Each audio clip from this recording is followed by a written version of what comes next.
तो finally SRK की movie जवान जो है वो थिएटर में रिलीज हो चुकी है जन्माष्टमी के पावन दिन पे। तो सबसे पहले आप सभी को जन्माष्टमी की हार्दिक शुभकामनाएं। लेकिन इससे पहले कि मैं मूवी के बारे में बात करूं, मैं 3 पॉइंट्स कुछ कहना चाहता हूं।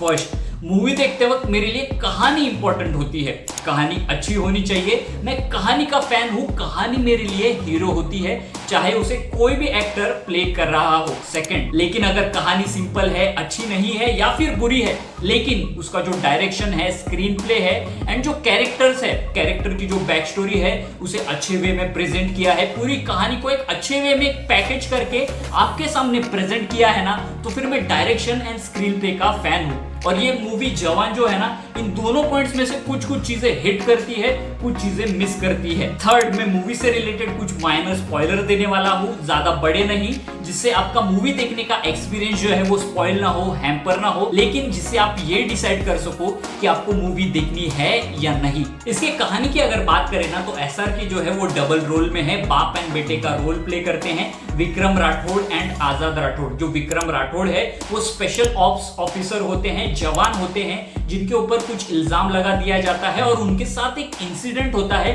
जिसके बाद ऐसा समझा जाता है कि वो मर गए। एंड वही दूसरी तरफ उनका बेटा होता है आजाद राठौड़, जो कि पुलिस ऑफिसर होते हैं एंड वही भेस बदल के टकला बन के जो है वो मेट्रो ट्रेन को जो है वो हाईजैक करते हैं। अब जो विक्रम राठौड़ है वो वापस कैसे आते हैं, उनकी कहानी क्या है, और जो आजाद राठौड़ है उसका हाईजैक करने के पीछे क्या मकसद है, और उसके साथ जो 6 लड़कियां हैं उनकी कहानी क्या है, और वो आजाद के साथ क्यों जुड़ी है, इन सारे सवालों के जवाब जानने के लिए आपको जवान मूवी देखनी होगी। बात करते हैं इस मूवी के कुछ नेगेटिव एंड कुछ पॉजिटिव पॉइंट्स के बारे में। सबसे पहले नेगेटिव, तो जो आजाद एंड नर्मदा है, जिसे प्ले किया है एसआरके एंड नयनतारा, इन दोनों की जो लव स्टोरी दिखाई गई है ना, वो काफी ज्यादा रश फील होती है। मतलब जो नर्मदा है वो एक ऑफिसर होती है जिसके अंदर एक टीम होती है, लेकिन वो आजाद के बारे में कोई पूछताछ नहीं करती, कोई बैकग्राउंड चेक नहीं करती, लेकिन पहले ही मुलाकात में उससे प्यार कर बैठती है और इन दोनों की कहानी जो है वो शादी तक पहुंच भी जाती है। दूसरा, जितने भी कैरेक्टर्स हैं ना, एक्सेप्ट जो एसआरके का कैरेक्टर है आजाद एंड विक्रम, उसके अलावा जो बाकी के कैरेक्टर्स है कावेरी अम्मा, नर्मदा, ईरानी और जो बाकी की 6 लड़कियां हैं ना, उनके पास ज्यादा करने के लिए कुछ है नहीं, उनका ठीक ठाक रोल है। मतलब जब भी प्लॉट को आगे बढ़ाने की जरूरत पड़ती है ना, इनमें से एक कैरेक्टर को लिया जाता है। मतलब मेन कैरेक्टर की कहानी आगे बढ़ाने के लिए बाकी के कैरेक्टर को लिया जाता है। तीसरा एंड सबसे मेन पॉइंट, जो विक्रम का कैरेक्टर है ना, जिसके ऊपर कुछ इल्जाम लगे थे, वो उस इल्जाम से बरी होता है कि नहीं, बेकसूर साबित होता है कि नहीं, ये इस मूवी में दिखाया ही नहीं गया, एड्रेस ही नहीं किया गया। मतलब विक्रम राठौड़, जिससे पूरी कहानी की शुरुआत हुई थी, उसके ही कहानी को क्लोजर नहीं मिलता।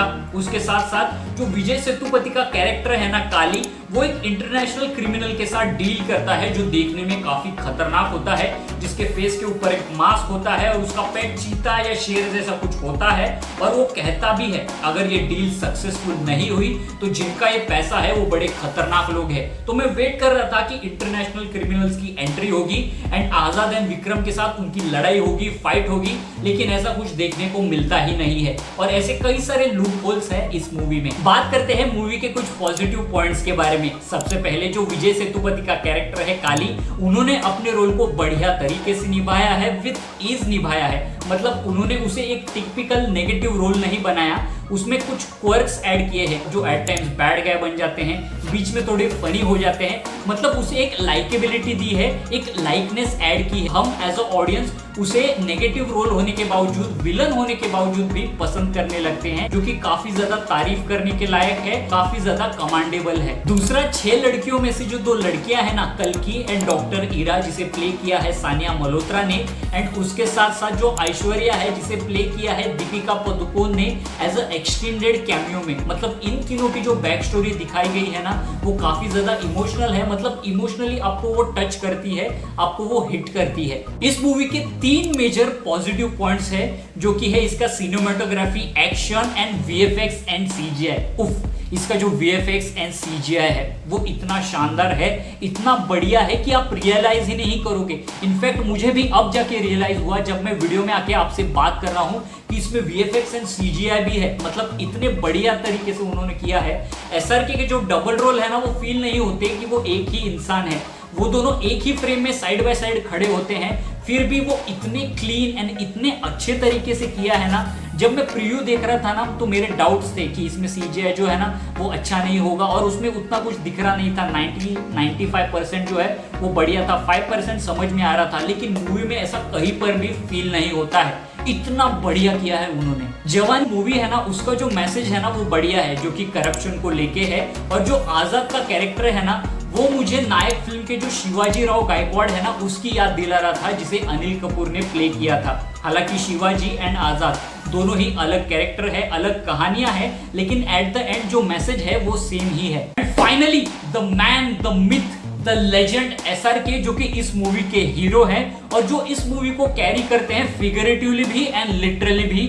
उन्हें देखने में मजा आता है फर्स्ट हाफ में एज आजाद, और सेकंड हाफ आते आते जब विक्रम की एंट्री होती है उसे बड़े पर्दे पे देखने में ना और मजा आता है। फर्स्ट हाफ अगर आप इंजॉय कर रहे हो तो वो इंजॉयमेंट जो है वो XX, XXX हो जाती है। मतलब एज विक्रम उनका जो स्वैग है, जो स्टाइल है, जिस तरह से वो सिगार पीते हैं, बेल्ट से लोगों को मारते हैं, एक्शन करते हैं स्टाइल में, ओ माय गॉड, अब उसके बारे में क्या ही बोलूं। और एसआरके ने जिस तरह से अपने रोल को निभाया है और डिफरेंशिएट किया है एज विक्रम एंड एज आजाद, दोनों ही कमाल, लाजवाब है। और लगते हैं कि ये दोनों अलग इंसान है। इतने बेहतरीन तरीके से एसआरके ने अपने रोल को निभाया है, और एसआरके को देखने में ना थ्रू आउट द मूवी मजा आता है। ये मूवी ना एसआरके की है। अगर आप मसाला एंटरटेनर मूवी के फैन हो, एसआरके के डाई हार्ड फैन हो ना, तो आप पागल होने वाले हो। मेरे से लिख के लो ये मूवी देखते वक्त। मूवी में इतनी सारी एसआरके की एंट्रियां है ना कि आप ताली मारते थक जाओगे, लेकिन एसआरके की एंट्री खत्म नहीं होगी। और उसके साथ जो मासी डायलॉग है कि बेटे को हाथ लगाने से पहले बाप से बात कर, वो सिम्बा है, ये मुफासा है, जिसके ऊपर विजय सेतुपति का कैरेक्टर काली बोलता है, कौन सा समोसा। ऑनेस्टली अगर मैं मेरे एक्सपीरियंस की अगर बात करूं ना कि मूवी देखने का मेरा एक्सपीरियंस कैसे था, तो कुछ जगह मैंने बहुत एंजॉय किया, कुछ जगह मुझे क्वेश्चनेबल लगे। तो ये ना ही बहुत बुरी है मेरे लिए और ना ही बहुत अच्छी है, कहीं बीच में ये मूवी है। और मैं इसका ऑडियंस नहीं हूँ।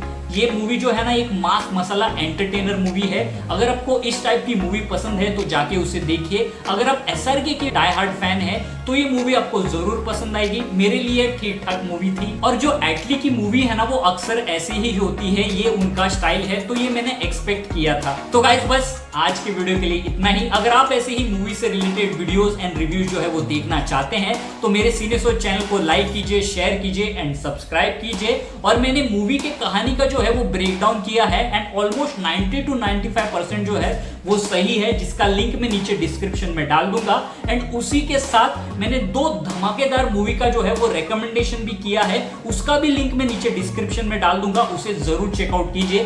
तब तक के लिए टाटा।